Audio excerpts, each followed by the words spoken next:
Hello guys, good morning. Tingnan yung mga bata oh. Marunong na maghanap buhay. Ilang taon ka na be? 9 po. 9? Siya. Di ko pa. Anong pangalan mo be? Lawrence po. Lawrence. Ikaw be yan? Ha? 13. 13. Ilang taon ka na?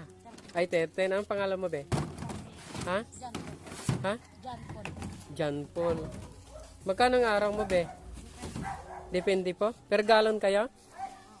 Libre kain. Guys, tingnan nyo na mga bata ang sipag. 13-year-old. Siya po yung nagdra-drive po ng barako na may sidecar, no? At grabe nakakamangha po ang mga bata na ito. So, nakakailang container kayo, be, sa Magapon? 60. Magkano yan? Ha?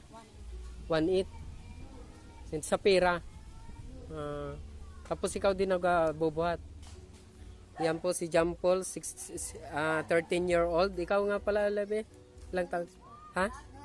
Lawrence, ilang taon ka? 9. Ipalo nyo po si Kuya, ha? Ako po si Kuya ninyo, Rigahal, sa FB page. Nakakamiss po mga guys dahil po sa murang edad po na katulad nila.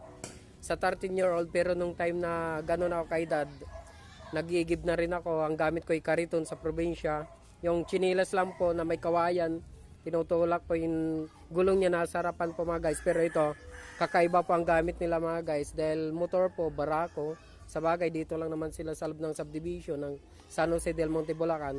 Yan po, nakaka-60 daw sila na container.